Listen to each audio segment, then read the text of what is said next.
In a quiet and almost forgotten part of the city, there stood an old two-story house. The streets around it were unusually silent, especially after sunset. During the day, it looked like any other abandoned property. Cracked walls, faded paint, broken windows covered with dust. But at night, the house felt different. The air around it seemed heavier. Even the wind avoided passing too close. The neighbors rarely spoke about it, but everyone knew one thing. No one stayed there for long. Ali, a 25-year-old young man, had recently moved to the city after getting a new job. He was ambitious, practical, and not the kind of person who believed in superstitions.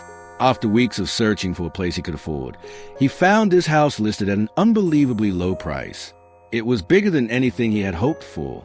When he asked the property dealer why it was so cheap, the man simply smiled and said, "People talk too much. There's nothing wrong with it." Ali didn't think twice. To him, it was just an old house with silly rumors attached to it. He saw it as an opportunity, a fresh start, a new chapter of his life. The first day passed peacefully. He cleaned the rooms, opened the windows to let sunlight in, and removed the old dusty curtains. The house felt empty but manageable.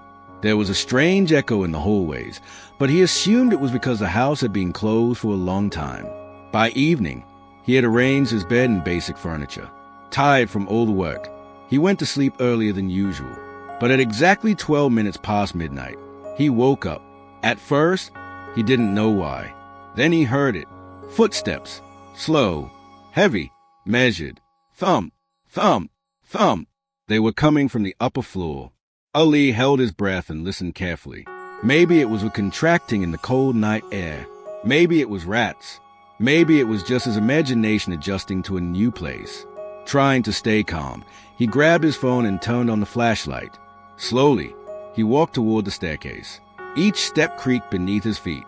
When he reached the upper hallway, everything was silent. The doors were closed. The air was still. There was no one there. He felt slightly embarrassed at himself and went back downstairs. But the second night was worse. The footsteps returned, louder this time. And then, something else happened. A door upstairs slowly creaked open. Ali froze.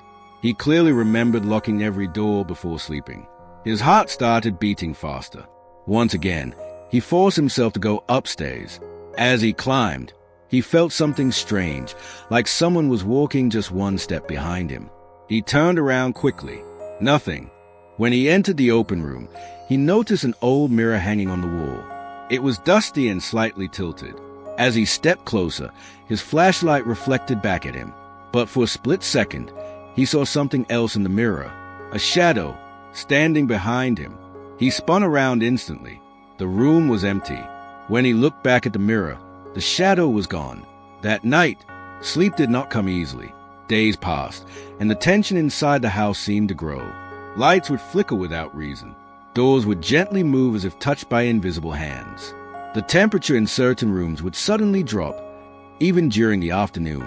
One evening, Ali met an elderly neighbor outside.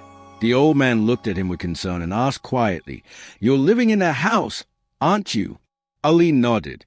The man sighed deeply. "Others tried before you. None of them stayed. The house does not like strangers." Ali forced a laugh. "It's just an old building," he replied. But deep down, doubt had already taken root. That same night, determined to overcome his fear, Ali played a recitation of the Holy Quran on his phone. The soothing sound filled the living room. For a moment, he felt peace. Then suddenly, a violent crash echoed from upstairs. The lights flickered aggressively. A freezing wind swept through the hallway. The recitation on his phone began to distort with static noise. Ali felt fear grip his chest, but he refused to run. Slowly, he walked upstairs once more. The door to the mirror room was wide open. Inside, the old mirror had fallen and shattered across the floor. As he stepped closer, he noticed something terrifying. In the broken shards of glass, he could see a faint figure, not fully formed, not completely human, watching him from within the reflection. And then the whisper came, soft, close to his ear. "This is not your home." Ali stumbled back, his hands shaking. He began reciting prayers out loud.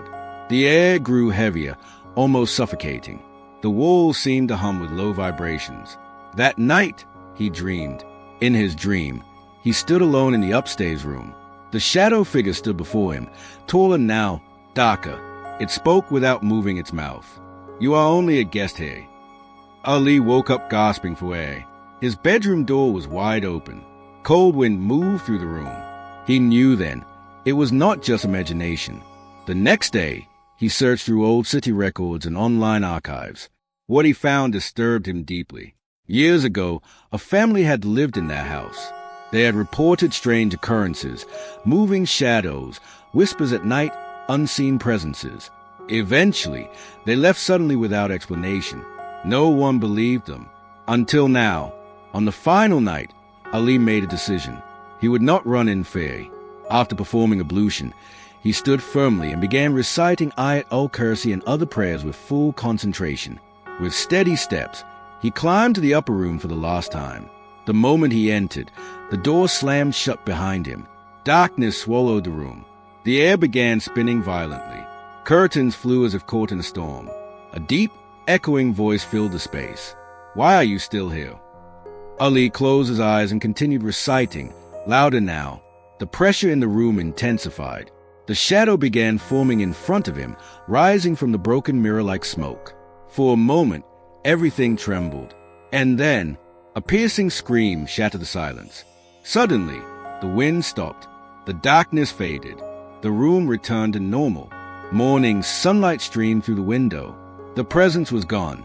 The next day, neighbors saw Ali leaving the house. He looked serious but calm.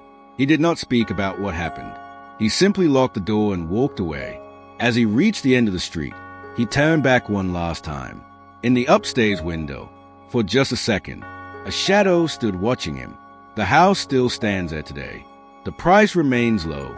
The doors remain closed. It looks empty, but some houses are never truly empty.